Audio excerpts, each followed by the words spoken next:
Sakderenge nglajengaken mirsani video sakjangkepipun, kula aturi kapurih nutul tombol subscribe supados boten ketinggalan video salajengipun. Kagem kemanfaatan video menika, monggo dipun like, komen, lan ugi share. Mugi panjenengan sedaya pinaringan seger waras, bejo donya bejo akhirat, rahayu rahayu rahayu sagung dumadi. Salam rahayu buat semuanya. Salam kebajikan, salam persaudaraan. Semoga seluruh makhluk di alam semesta selalu dalam kebahagiaan dan kemakmuran. Membicarakan soal keilmuan spiritual, memang akhir-akhir ini banyak diminati dari berbagai kalangan, muda ataupun yang sudah berumur. Itu menandakan bahwa sebenarnya kita sedang mengalami fase kebimbangan, kebingungan dalam kehidupan kita sendiri. Kebingungan dari masalah-masalah yang sedang kita hadapi sendiri. Dan dalam keilmuan spiritual memang ada yang membicarakan tentang ilmu tingkat tinggi, tingkat rendah.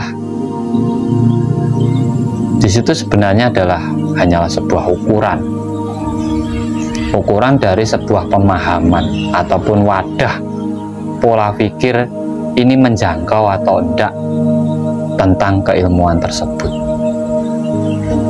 Dibilang ilmu tingkat rendah karena yang bisa menjangkau pemikirannya hanya sampai di situ. Dibilang ilmu tingkat tinggi karena apa?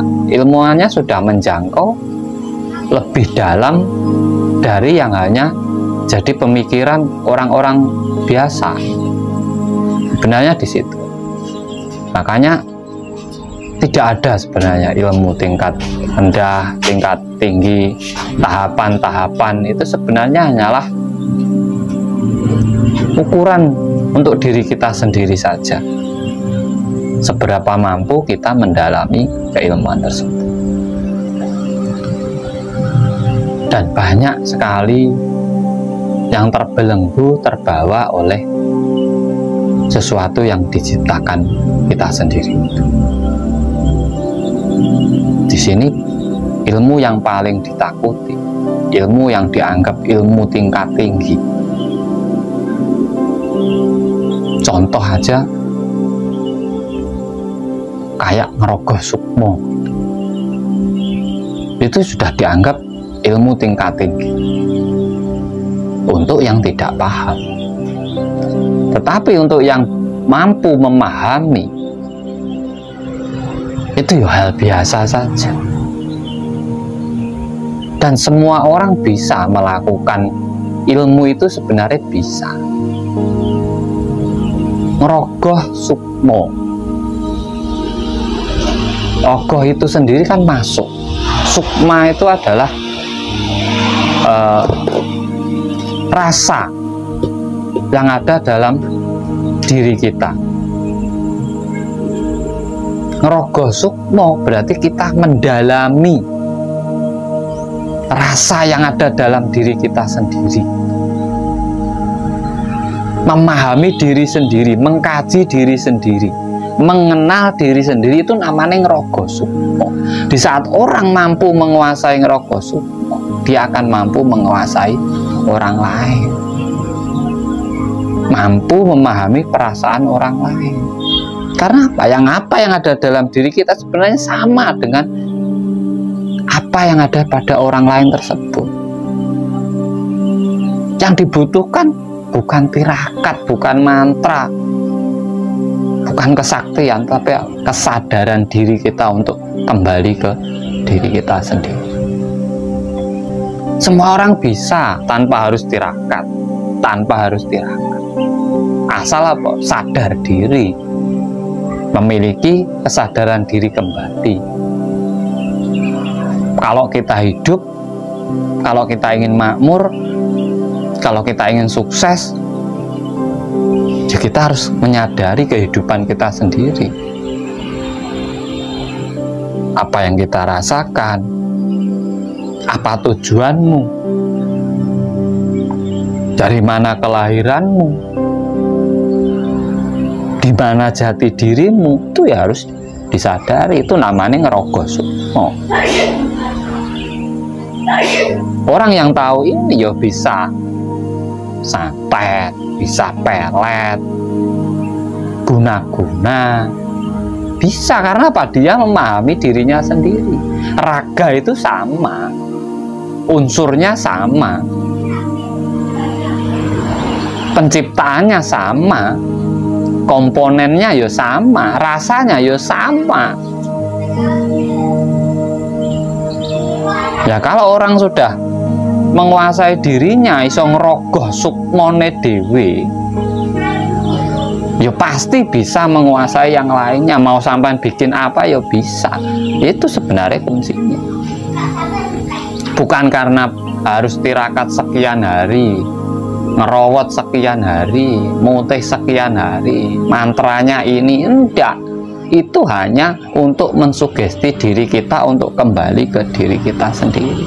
Kalau ilmu masih terikat dengan cara tirakat, mantra ini, itu hanya sampai mengandalkan sugesti. Kalau sugesti kita tidak kuat, nggak jadi. Tetapi kalau kita mengandalkan pemahaman, pola pikir, pemikiran, kita benar-benar memakai wadah yang ada dalam diri kita untuk menampung keilmuan itu, ya kita paham. Kita harusnya paham. Semua orang bisa melakukan. Ternyata semua orang itu ya bisa nyantet orang tanpa terkecuali. Kenyataannya orang itu bisa mempengaruhi orang lain kok. Guna-guna itu kan mempengaruhi. Pengaruh itu kan guna-guna. Kita juga bisa menyuruh orang lain kok. Bahkan kita bisa menguasai orang lain di situ kok. Nah itu sebenarnya pemahaman itu. Ada lagi yang pemahaman kodam-kodam, hal-hal goib, sesuatu yang goib. Itu orang mudah tertipunya di situ. Dibingungkan sesuatu yang pada kenyataannya itu tidak ada, tidak bisa dibuktikan, dan orang-orang bingung untuk membuktikan. Dan sesuatu yang tidak nyata kok mau dibuktikan, ya sampean akan selalu kebingungan ke sana ke sini. Dan orang-orang yang merasa dirinya tahu itu pun belum tentu tahu dia. Contoh ngomong, kamu ada kodam leluhurmu, ini di sampingmu itu ada sosok ini. Yang ngomong itu sendiri tidak tahu, tetapi dari omongannya itu bisa menjadi sugestimu, sehingga kamu masuk sugestinya dan mengikuti omongan orang tersebut.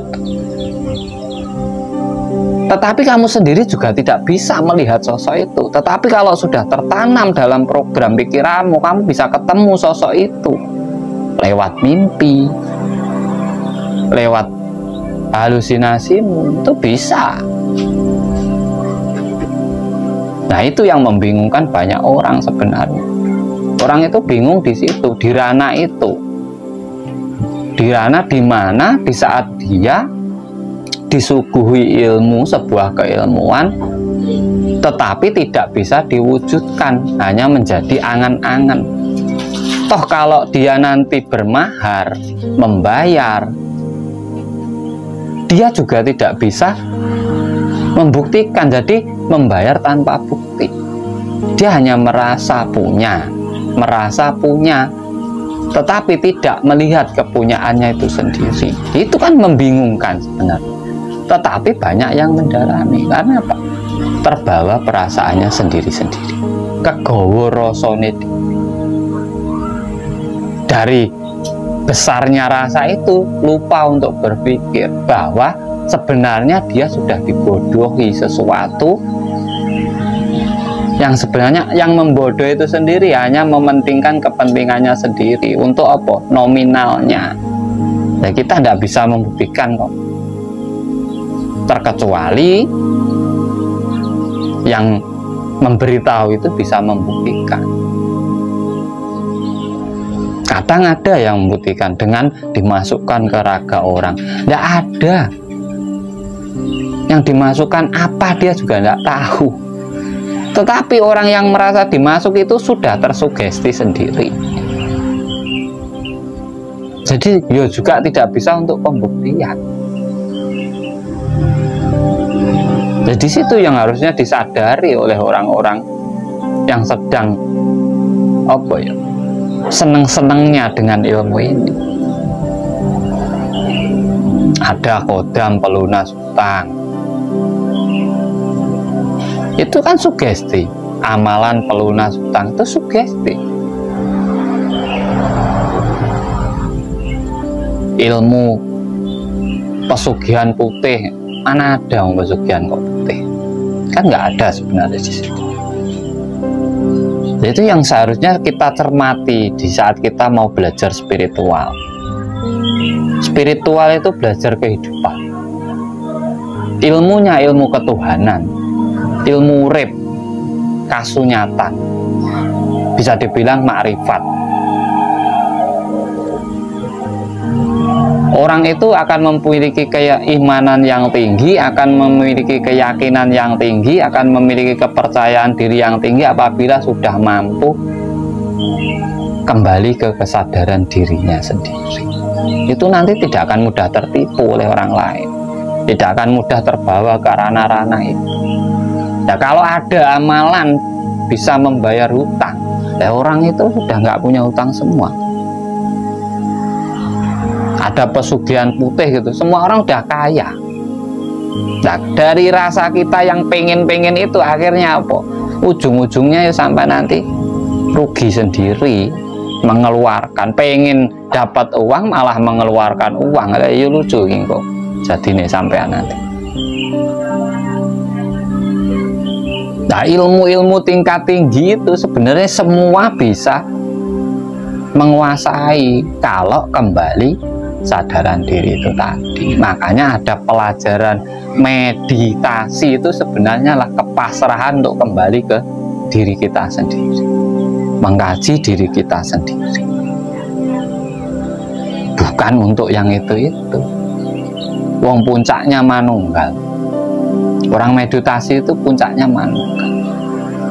Di saat manunggal sudah tidak ada yang tidak selesai, tidak ada yang mengherankan, tidak butuh amalan, tidak butuh mantra tirakat. Lah sudah manunggal kok masih membutuhkan.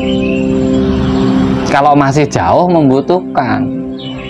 Kita jauh dengan anak kita masih membutuhkan HP untuk komunikasi, membutuhkan surat untuk memohon agar dapat sesuatu, itu masih butuh. Tapi kalau sudah manunggal, sudah dekat, tidak merasa dekat, sudah dekat dengan Gusti, yus gak butuh. Itu apa? Mudah dekat toh, tinggal ngomong.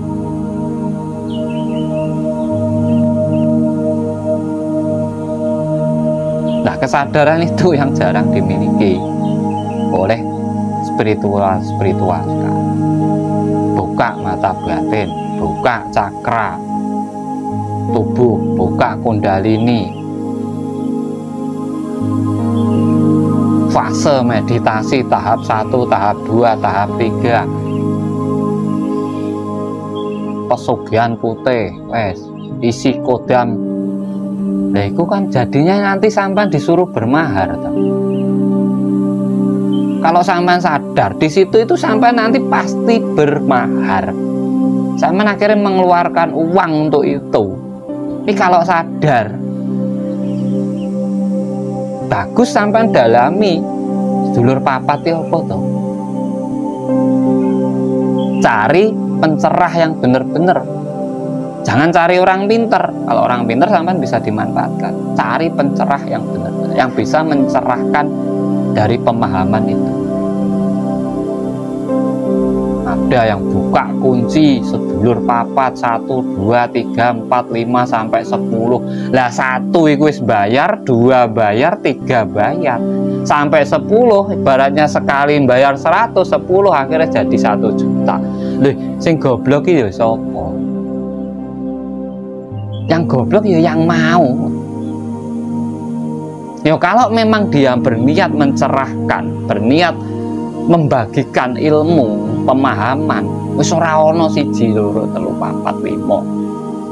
1, 2, 3, 4 itu sudah ada, langsung dikasih tahu. Ini loh sedulur papat. Kalau memang dia tahu, nanti ujung-ujungnya juga bingung.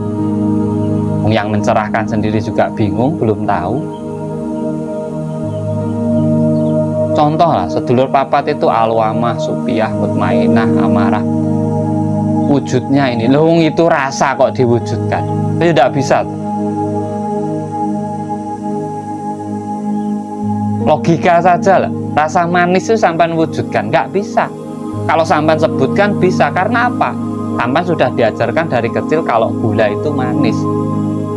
Ketemu sampean, tapi kalau untuk mewujudkan manisnya nggak bisa lah. Gula itu tetap gula, manisnya di mana sampean nggak tahu tetap. Yang sampean tahu cuma gulanya. Manisnya ada dalam diri kita sendiri. Dari mana? Pikiran kita. Karena apa? Sudah dikasih tahu, diprogram sejak kecil kalau gula itu manis. Dan semua orang bilang kalau gula itu manis. Wujudnya tidak ada. Namanya ada. Karena apa? Semua orang meyakini.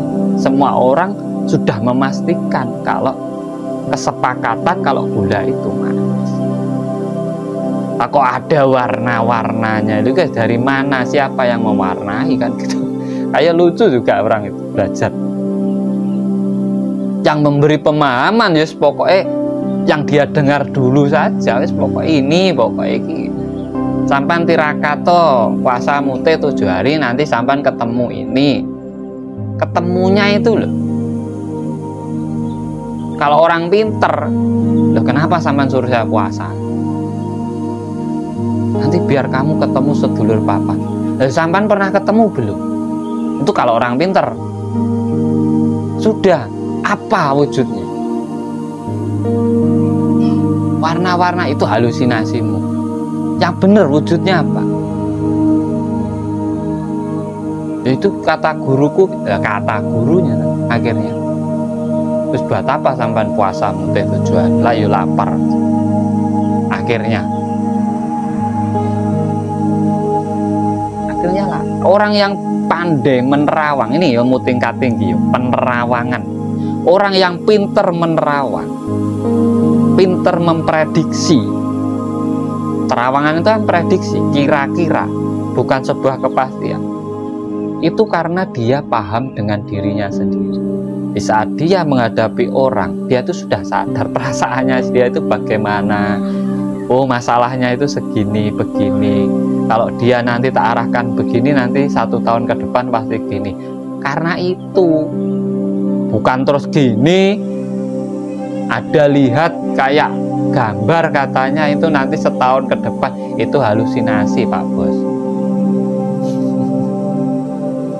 Loh, pemahaman ini yang susah sampai dapatkan. Semua orang pasti bilangnya, kalau kamu pengen sakti, kamu tirakatnya ini puasa ngerawat 41 hari. Terus nanti puncaknya apa Mbah? Ya pokoknya kamu nanti sakti. Nah, sakti ini sakti yang bagaimana? Kalau kamu pengen ngobati orang, kamu harus pakai. Udah, orang itu bisa ngobati orang karena tahu cara ngobatinya. Bukan karena tirakatnya. Orang tirakat yang tidak tahu caranya, ya percuma tirakat. Kalau mantra kasih ke air itu sugesti. Kalau yang masuk sugestinya sembuh. Yang nyembuhkan dirinya sendiri. Dari apa? Kekuatan pikirnya. Pikirannya ini tuh kekuatannya. Karena aku sudah mendapatkan air dari simbah ini, aku nanti sembuh. Ya udah sembuh sampai. Bukan karena orangnya yang sakti. Sebenarnya di situ. Nah, makanya mari belajar pemahaman, belajar paham, jangan belajar pintar. Spiritual itu belajar memahami hidup, bukan pinter urip. Nek pinter urip itu belum tentu paham. Orang goblok itu makanannya orang pinter. Orang pinter itu masih dimakan orang paham, orang yang ngerti. Saman kalau masih tahapnya pinter, saman isih iso dibodohi karo wong sing paham. Karena dia paham. Contoh isi tenaga dalam gini. Kalau orang yang paham ditertawain sama, disenyum-senyumin aja. Dia tahu masalahnya, sumbernya tenaga dalam itu dari mana, asalnya gimana, kok kamu kalau dikasih ini kok bisa bangkit tenaga dalam, mau itu dari mana. Lah itu loh, belajarlah itu. Orang yang paling sakti itu yang pegang kunci. Kunci apa? Pemahaman dari sebuah keilmuan itu sendiri. Makanya berpikir kembali di situ.